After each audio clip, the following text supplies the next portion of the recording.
besar. Dia adalah Yokbed ibu Musa.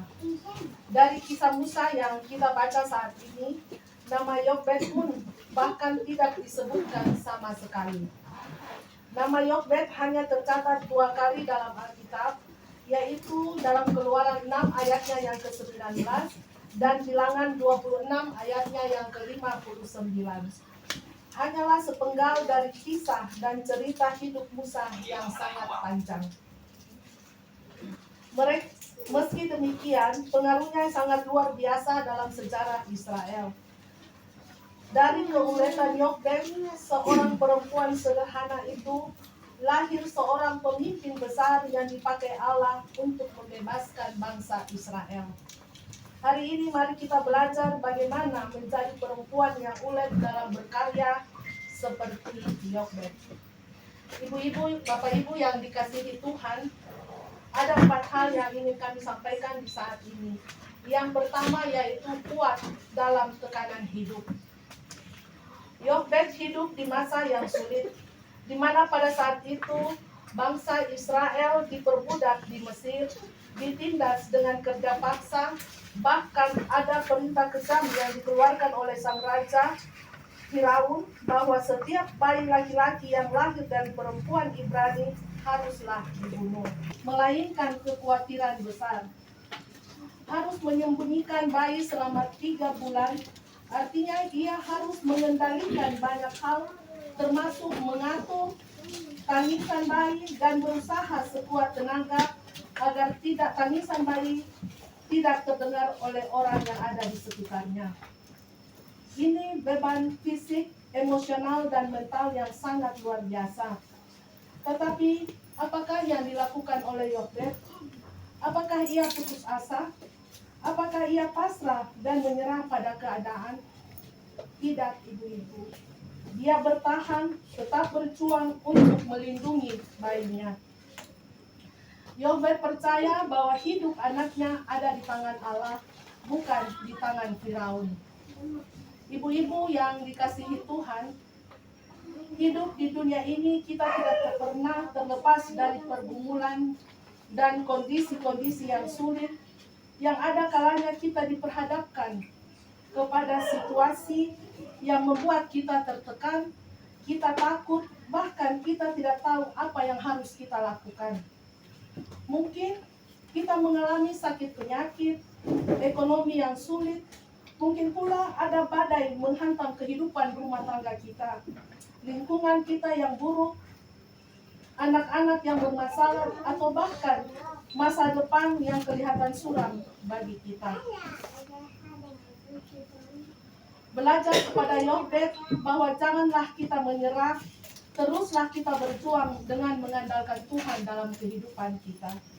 Kita ingat bahwa setiap kita dipanggil untuk bangkit menjadi tangguh, ulet, dan kuat menghadapi setiap badai kehidupan, bahwa Allah sendiri adalah perlindungan dan sumber kekuatan kita. Perempuan yang ulet tidak berhenti melangkah meskipun badai kehidupan datang menghadang dalam kehidupannya. Ketika keluarga menghadapi masalah, keuletan seorang perempuan bisa menjadi penopang seluruh rumah tangga. Bapak Ibu yang dikasihi Tuhan, hal kedua yang hendak kita dengarkan bersama yaitu bagaimana kita sebagai perempuan mengembangkan potensi dan kreativitas diri kita untuk berkarya. Tentu kita sepakat bahwa setiap kita diciptakan oleh Tuhan dengan potensi yang unik. Tidak ada seorang pun yang lahir tanpa kemampuan, tanpa bakat, ataupun tanpa tujuan. Namun seringkali banyak orang tidak menyadari akan potensi yang Tuhan berikan atau bahkan membiarkannya terkubur. Kepada setiap kita pribadi lepas pribadi, Tuhan menganugerahkan kepada kita keahlian, kemampuan-kemampuan khusus, kepandaian, ketelitian, dan kreativitas yang dapat kita kembangkan dalam kehidupan kita, bahkan kita maksimalkan untuk bekerja dan berkarya dalam membangun keluarga dan persekutuan kita. Pada bacaan kita di ayatnya yang ketiga dikatakan bahwa setelah Musa tidak memungkinkan lagi untuk terus disembunyikan, Yokbed pun membuat petipan dan berlapis gala-gala dan ter untuk meletakkan anak itu. Ia tidak hanya pasrah, tetapi juga berpikir cerdas untuk mencarikan. Ia membuat sebuah keranjang lalu meletakkan Musa. Dengan potensi dan kreativitas yang ia miliki, di sini kita dapat melihat bahwa menghadapi tekanan hidup dan situasi buruk bukan hanya soal berdoa, soal percaya dan mengandalkan Tuhan, tetapi juga bagaimana kita menggunakan akal budi kita dan strategi yang Tuhan berikan bagi diri kita masing-masing. Yang dikasihi Tuhan, setiap kita punya potensi masing-masing. Karena itu, jangan kubur talenta atau potensi yang ada pada diri kita masing-masing. Jangan biarkan kemalasan mengikat kita, tetapi mulailah melangkah setia dalam perkara kecil dan maksimalkan potensi dan diri untuk berkarya. Saya ulangi, tetapi mulailah kita melangkah setia dalam perkara kecil dan maksimalkan potensi dan diri untuk berkarya. Bagi kita masing-masing, kita tentu punya kemampuan yang berbeda-beda. Demikian juga dengan pekerjaan-pekerjaan kita yang berbeda-beda. Tapi seberapa pun kemampuan yang ada pada kita, apapun pekerjaan yang Tuhan percayakan kepada kita, maksimalkanlah untuk berkarya dengan sungguh-sungguh. Di dalam Pengkhotbah 9 ayat 10 dikatakan, segala sesuatu yang dijumpai tanganmu untuk dikerjakan, kerjakanlah itu dengan sekuat tenaga. Artinya apa, ibu-ibu? Apapun kita berkarya, bekerjalah dengan totalitas.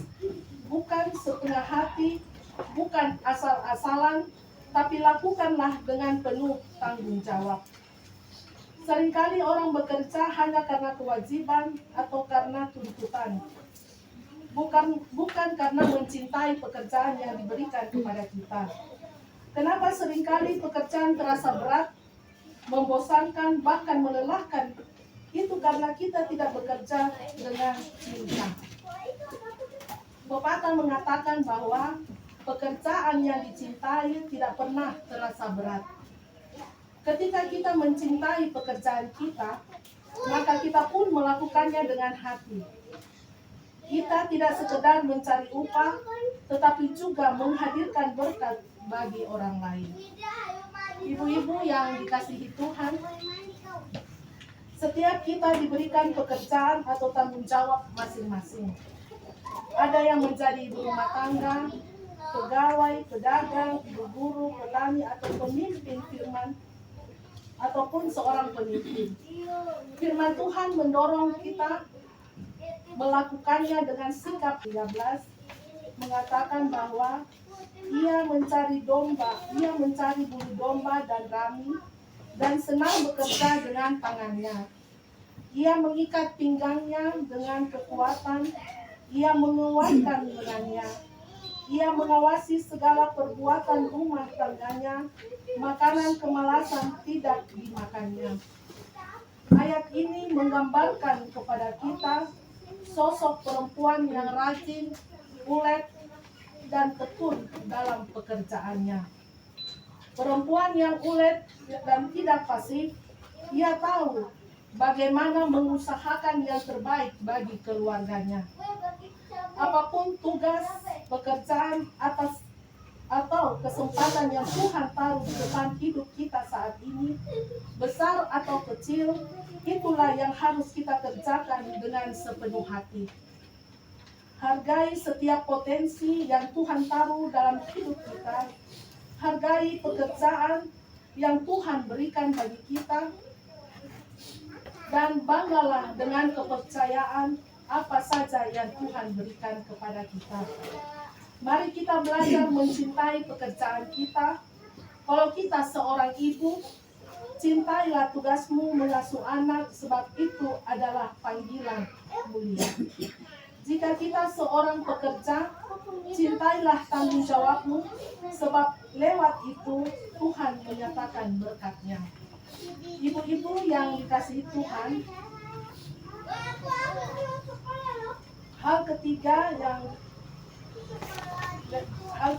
ingin kami sampaikan bahwa Yochebed sosok perempuan penuh pengendalian diri.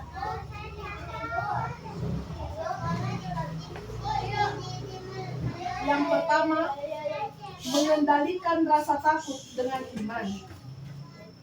Firaun memerintahkan semua bayi laki-laki Ibrani dibunuh. Situasi ini memang menakutkan, namun dia tidak membiarkan dirinya dikuasai oleh ketakutan, melainkan mempercayakan anaknya kepada Allah. Yang kedua, mengendalikan emosi dalam situasi sulit. Menyembunyikan seorang bayi selama 3 bulan bukan perkara mudah. Tangisan bayi bisa terdengar kapan saja. Keadaan ini menuntut Yochebed untuk harus sabar, hati-hati, dan penuh kendali, tidak panik, tidak ceroboh, dan tetap berpikir jernih. Dan hal yang ketiga, yaitu mengendalikan keinginan untuk selalu memegang kendali. Hal ini berbicara tentang keikhlasan dan kerelaan. Ketika Yochebed harus menyerahkan anaknya kepada putri Firaun, dalam hati kecilnya sebagai seorang ibu, ada rasa berat. Tidak rela, hati mana seorang ibu yang hendak menyerahkan anaknya kepada orang yang tidak ia kenal. Sebagai seorang ibu, naluri Yochebed adalah menjaga Musa agar selalu dekat dengannya. Tetapi saat tidak mampu lagi, ia rela mengendalikan diri, tidak memaksakan kehendaknya, hasrat dan nalurinya, melainkan percaya pada rencana Allah. Ibu-ibu yang dikasihi Tuhan, bagi kita dalam hidup ini ada hal-hal yang tidak bisa kita genggam untuk selamanya, tetapi kita dituntut untuk berani melepaskan dan percaya bahwa Allah yang bekerja dalam hidup kita. Tiap-tiap kita memiliki hak untuk dihargai, hak untuk didengar, hak untuk mempertahankan diri kita. Namun, kadangkala keadaan menuntut kita merelakan hak kita. Kadangkala Tuhan mengizinkan kita untuk belajar melepaskan hak demi kebaikan yang lebih besar. Dan menyuruh Miriam, kakak Musa, untuk mengawasinya. Kita bisa baca kisah Musa itu dalam Keluaran pasal 1, sejak Musa lahir. Kita bisa baca sampai dia sama orang tuanya, dia ditaruh dalam keranjang, kemudian didapat oleh anak Firaun bersama dayang-dayangnya. Nah, kakak Miriam ini, kakak Musa ini bernama Miriam, adalah salah satu dayang-dayang dari istri anak Firaun. Yochebed itu ia tenang, tidak heboh, dan tidak menyalahkan orang lain dalam hal apapun. Ibu-ibu yang dikasihi Tuhan, ini memberi teladan bagi kita bahwa ketika tekanan hidup datang, jangan biarkan ketakutan menguasai kita, tapi lawanlah dengan iman dan percaya bahwa Tuhan sanggup memelihara hidup kita. Ketika badai pergumulan datang, jangan biarkan emosi menguasai pikiran kita. Karena ketika kita bisa mengendalikan diri kita, maka akan lebih mudah menemukan jalan keluar untuk setiap kesulitan yang kita alami. Dalam Amsal 25 ayatnya yang ke-28 berkata, orang yang tidak dapat mengendalikan diri adalah seperti kota yang roboh temboknya. Yokbed adalah menggambarkan kota yang berdiri teguh karena ia mampu menguasai dirinya. Hidupnya membuktikan pengendalian diri yang berakar pada iman dan melahirkan kekuatan yang luar biasa. Ibu-ibu yang dikasihi Tuhan, dunia di mana kita berpijak saat ini memberi beribu alasan untuk takut dan gelisah. Termasuk masa depan yang seringkali tampak menakutkan karena kita tidak tahu apa yang akan terjadi. Sehingga kita bertanya-tanya akan seperti apakah keluarga kita, keuangan kita, pekerjaan kita, kesehatan kita, masa depan anak-anak kita, dan lain sebagainya. Keadaan dan orang-orang di dekat kita pun memberi berjuta alasan untuk kita agar kita tidak kecewa, sakit hati, tapi kita punya pilihan apakah kita memilih untuk sakit hati atau tidak. Pikiran-pikiran tidak sehat seringkali muncul di benak kita, tapi pribadi yang ulet menghalau semua ketakutan dan percaya bahwa Tuhan memegang masa depan kita.